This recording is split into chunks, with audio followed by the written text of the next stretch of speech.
tapi dia diberdayakan di situ tetap produktif karena Tetap dia udah produktif. ditolak di masyarakat. Nah tapi itu kami juga bingung gimana ya kalau kayak gini. Masyarakat udah tanda tangan, dia takut ya. Jadi masyarakat tanda tangan termasuk kepala desanya Iyalah, menolak gimana kliennya dia kembali. mulangin di RSC kalau Ada BPJS batasan waktu. ada batasan waktu.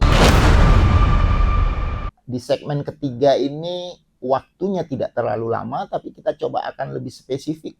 Yang tadi sebenarnya sudah disinggung oleh Bro Andi bahwa program rehabilitasi itu orang yang direhabilitasi, orang yang mengalami gangguan jiwa dan penyalahgunaan narkoba itu ternyata tidak disebabkan karena satu faktor dominan saja, tapi multi kausa, banyak faktor yang mempengaruhi itu sehingga treatment yang diberikan juga mesti bervariasi.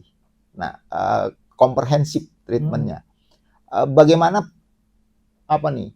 pandangan atau sebenarnya program ideal untuk yang gangguan jiwa? Karena beberapa waktu yang lalu kita dihubungi oleh satu YouTube konten kreator yang dia mau datang ke sini, kalau boleh mau meliput.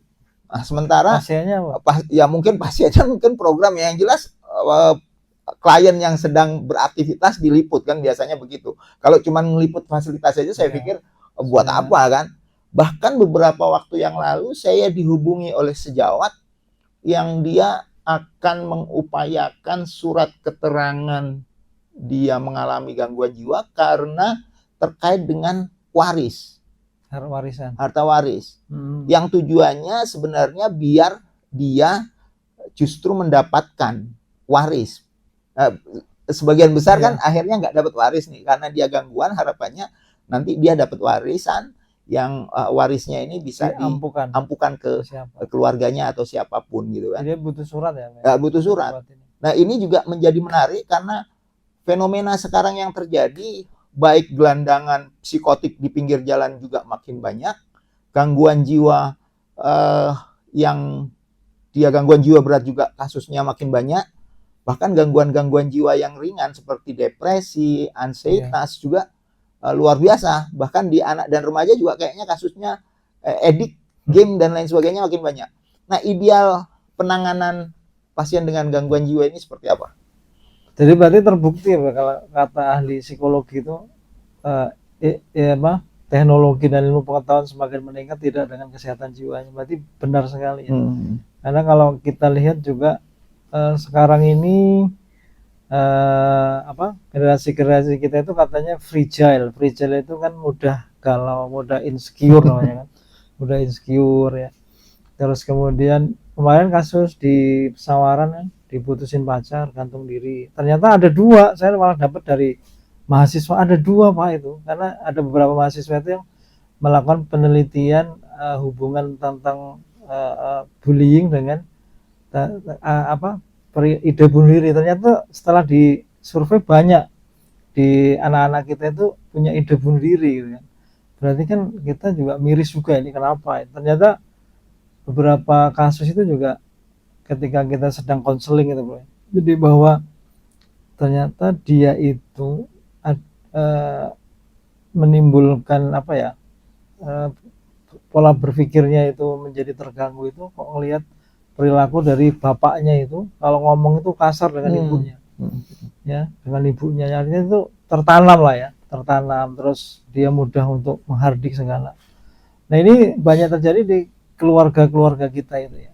Nah ini penanganan yang ideal itu menurut saya itu memang yang pertama itu tentang bagaimana kita bisa seorang praktisi itu bisa mengeksplor apa yang dirasakan si klien itu ya. Itu kan ketika ketemu seperti itu berarti kan nanti keluarganya yang harus diintervensi. Nah itu kalau saya lihat juga ini yang jadi PR juga ya, beberapa fasilitas pelayanan kesehatan jiwa itu ya yang lebih mengedepankan terhadap pengobatan aja tetapi minim dari sentuhan-sentuhan psikologi ataupun sentuhan konseling. Nah ini juga menjadi masukan. Nah jadi tadi hampir sama dengan layanan jiwa, semakin lengkap yang diberikan tadi akan semakin bagus, dan keluarganya pun juga harus diintervensi gitu. Ya, keluarga harus diintervensi. Ya karena di klinis itu ya banyak sekali, kalau kata Bro Ajis tadi, yang masalah-masalah gangguan mental emosional memang lebih tinggi kan angkanya kan. Kalau gangguan jiwa berat itu yang schizofren angkanya segini, tapi kalau yang mental emosional yang seperti depresi, terus gangguan cemas itu emang melejit Ya. tinggi sekali. Ya, tinggi sekali kan. Bahkan beberapa pengaruh-pengaruh dari kondisi pinjol itu kan, kalau kita lihat pinjaman online sampai beberapa kasus mau bunuh diri, terus dengan kecemasan ya, itu sangat tinggi sekali ya.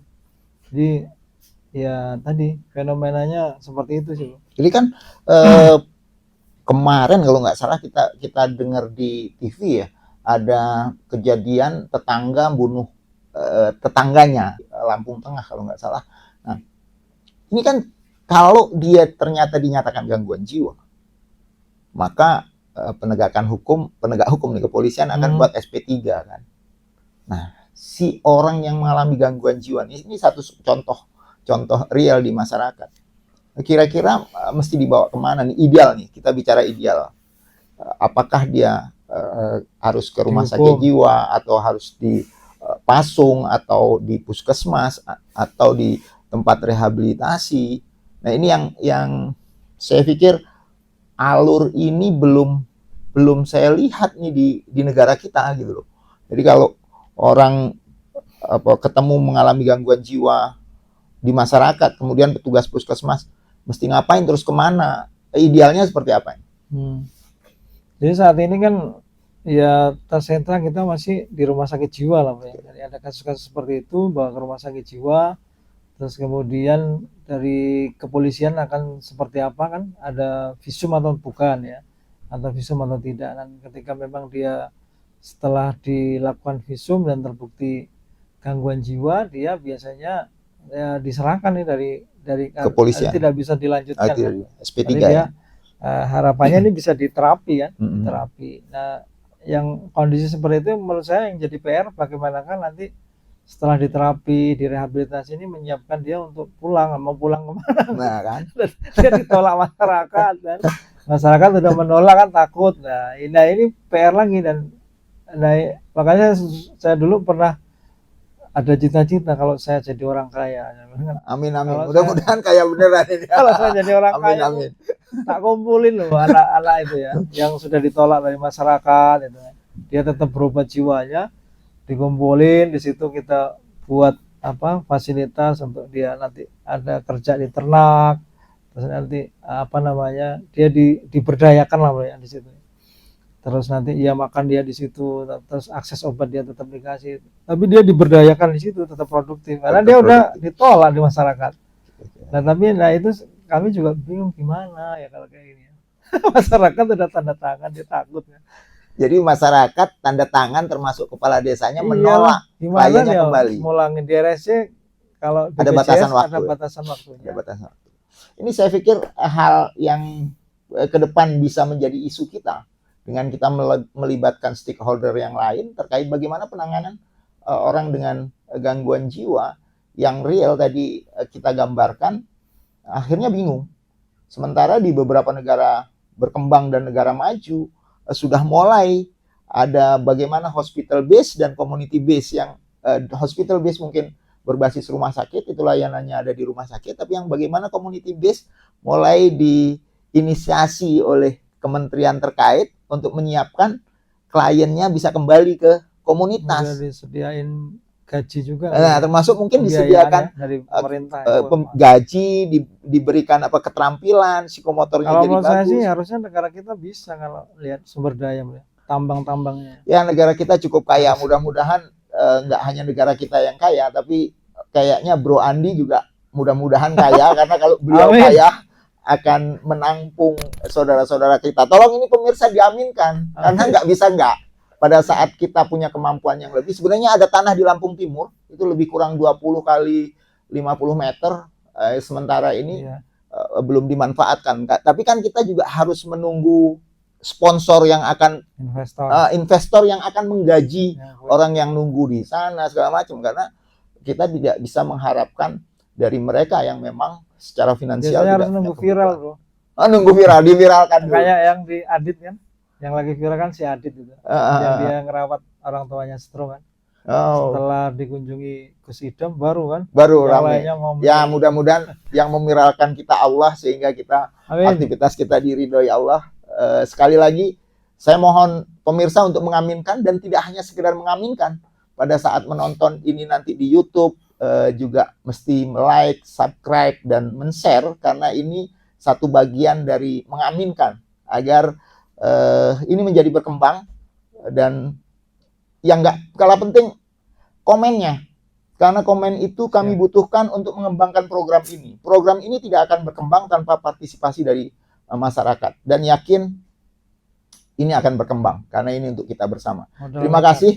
Sampai bertemu lain waktu. Mudah-mudahan kita akan selalu eksis dan selalu tayang dalam rangka mencerdaskan masyarakat di bidang kesehatan. Assalamualaikum warahmatullahi wabarakatuh. Waalaikumsalam.